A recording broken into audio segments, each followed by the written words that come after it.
Very distinguished ladies and gentlemen.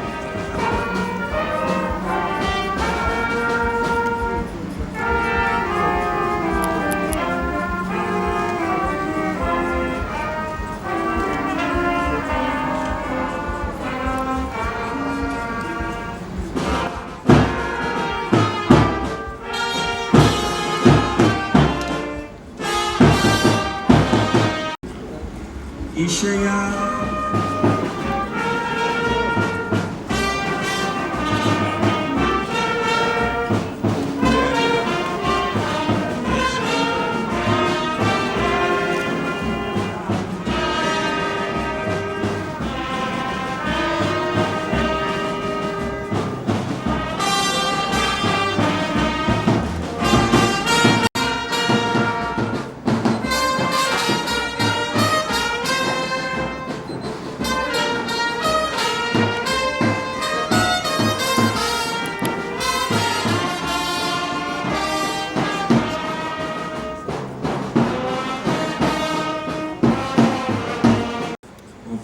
State, Your Excellencies, the brother governors from other southern states of the Federal Republic of Nigeria, here present. Welcome to a state that is peace-loving. Welcome to a state that is now the preferred investment destination of choice in our dear country, Nigeria. To part of our country, we'll be getting together for an all-important meeting, and chairing this is, of course, the Governor of the Gateway State, His Excellency, Prince, Your Excellency, the Governor of Ogun State, Prince Dapo Abiodun'S, CON, Your Excellency, sir. From the southeast, the south-south, and the southwest to Ogun State, the Gateway State for this important gathering of leaders from the entire southern region. Let me begin by first appreciating our President Bola Ahmed Tinubu, GCFR, Commander-in-Chief of the Armed Forces of the Federal Republic of Nigeria, whose efforts at nation building have been nothing short of transformative. Through his visionary renewed hope mantra, Mr. President has implemented far-reaching socio-economic reforms that are already yielding visible and measurable dividends. President Tinubu has consistently affirmed that an indivisible and united Nigeria is the foundation of sustainable prosperity. It is this conviction, his unshakable belief in unity, that is the catalyst for socio-economic development. His audacious and far-reaching reforms have repositioned Nigeria's economy on a stronger and more sustainable path. The bold removal of the fuel subsidy, long regarded as untouchable and a national burden, has restored fiscal discipline and freed critical resources for national development. The consistent supply of petroleum products across the Federation, the stabilization of the exchange rate, and the steady decline in food inflation are clear indicators that the economic restructuring is indeed yielding measurable results. International confidence has grown, reflected in the Fitch Ratings recent upgrade of Nigeria's economic outlook and the over-subscription of the federal government's bond issuance. These outcomes reaffirm that president reforms are not only necessary but effective in restoring macroeconomic stability and setting Nigeria on the path toward long-term prosperity. We must also appreciate the President for his leadership in responding to the recent wave of abductions targeting innocent school children. His decision to personally coordinate rescue efforts rather than delegating responsibility shows a rare commitment to the protection of every Nigerian life. The successful rescue of abducted students is evidence that our security architecture is working and is becoming more coordinated, more intelligence-driven, and more responsive. This act of leadership reassures citizens that the safety of our children remains a top national priority, and Nigeria will not allow criminals, insurgents, or opportunistic elements to undermine the nation's stability. President Swift's action reminds us that leadership is measured not only in policy decisions, but also in empathy, in urgency, and in decisive intervention. His commitment to national development is further reflected in the unprecedented scale of infrastructure rollout currently underway across the country. The Lagos-Calabar Coastal Highway and the Sokoto-Badagry Superhighway are transformative investments that will reshape Nigeria's economic landscape, unlock new corridors of trade, and strengthen national integration. Across the Federation, road reconstruction, housing initiatives, post-modernization, and rail expansion continue to gather momentum. Importantly, the administration has supported sub-national governments through various fiscal interventions, enabling states to strengthen their infrastructure, clear outstanding obligations, and improve service to their people, for which we are indeed very grateful. In the same vein, let me specially welcome my brother, His Excellency, Dr. Charles Chukwuma Soludo, the Vice Chairman of this forum, and congratulate him on his victory in the just concluded election, as well as extend my warm regards and greetings to all other chairmen of the various zones in the southern part of this country. Today's meeting goes beyond geographical proximity. It is a union defined by the shared aspirations, common challenges, and a collective determination to build a future of stability and prosperity of our people. Our convergence today reflects the same spirit of unity and cooperation that guided our forefathers in the old Southern Protectorate long before the amalgamation of 1914. It is this historical consciousness that must continue to guide our collaborative efforts as we navigate the complex realities of contemporary Nigerian Federation. Southern Nigeria now stands at a pivotal moment, marked by rising threats to security, economic pressures, and the urgent need for coordinated leadership. Recent abductions in schools, religious centers, and rural communities across the country demonstrate that no region is insulated from organized criminality or violent extremism. Distinguished colleagues, as we deliberate on the security architecture of Southern Nigeria, it is important to state clearly that the creation of state police remains a non-negotiable component of our collective demand for true federalism and effective grassroots security. Our region has consistently advocated for a policing system that is closer to the people, more responsive to local realities, and better equipped to address the rapidly evolving threats that we face.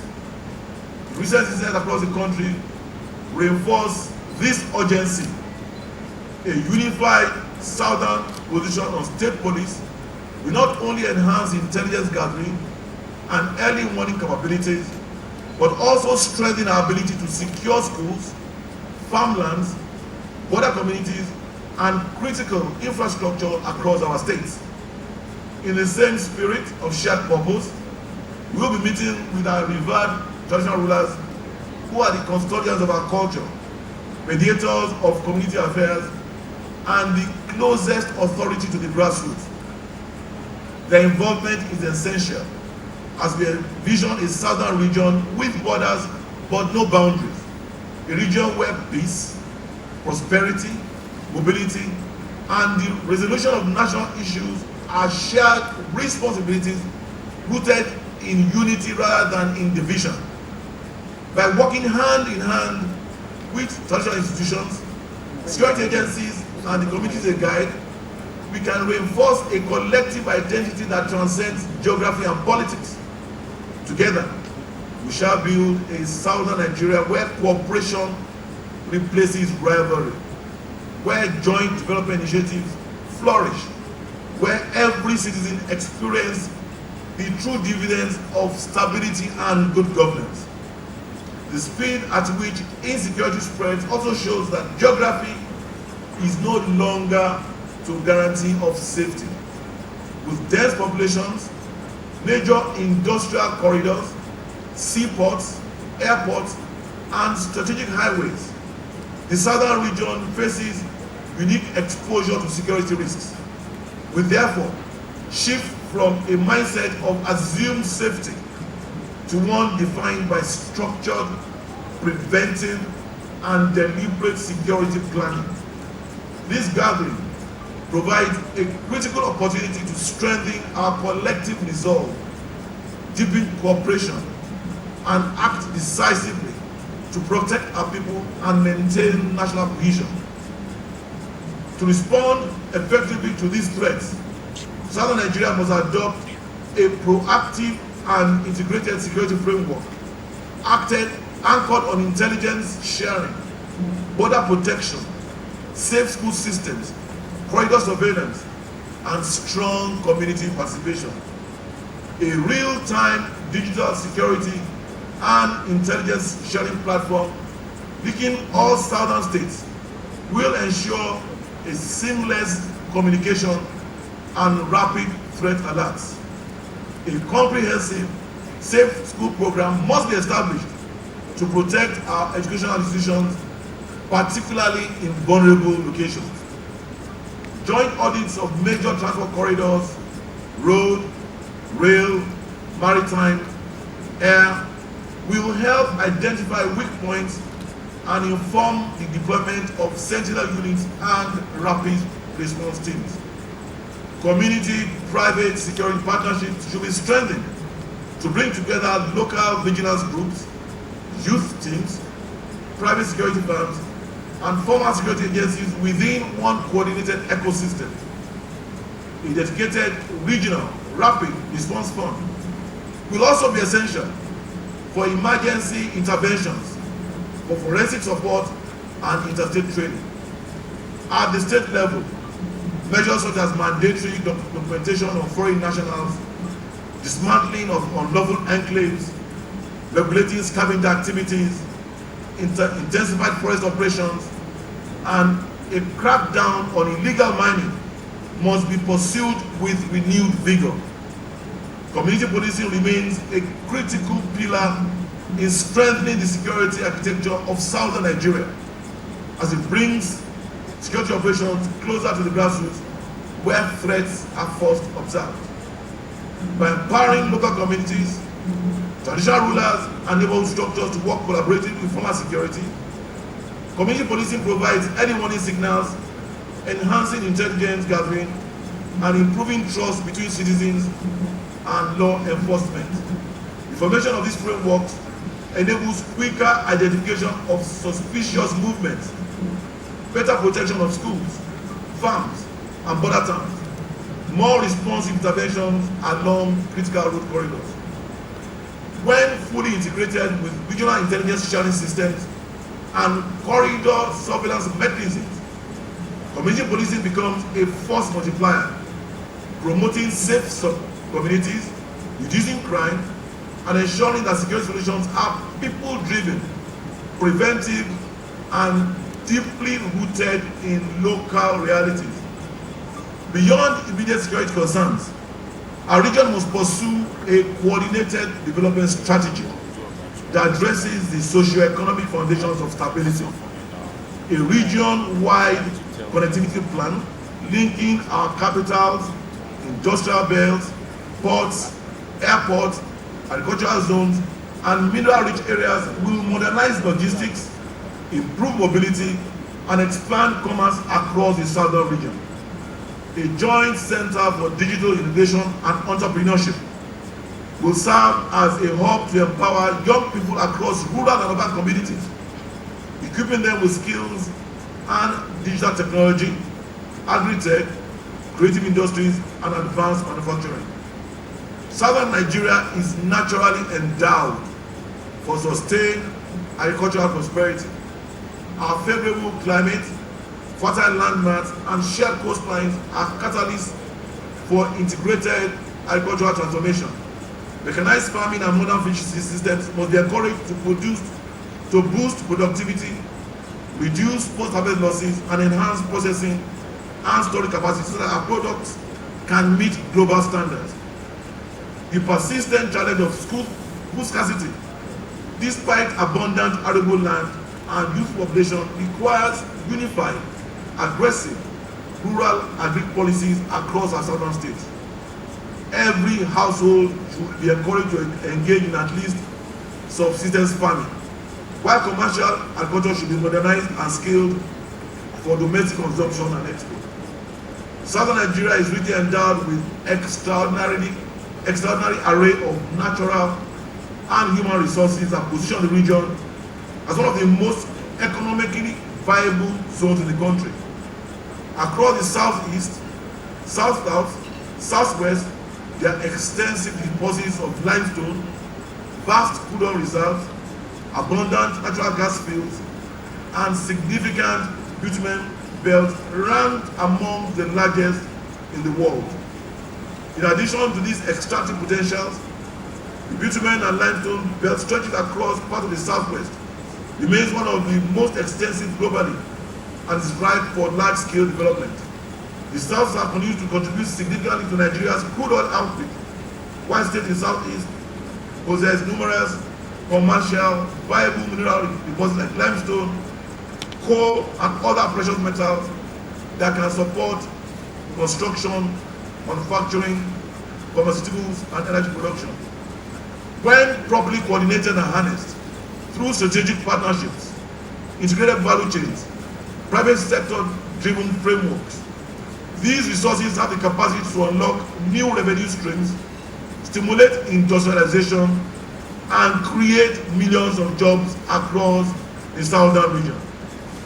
However, we must also confront the growing threats to peace and socio-economic development, including cultism, kidnapping, banditry, armed robbery, pipeline vandalism, oil bunkering, internet fraud, and persistent farmer-herder conflicts.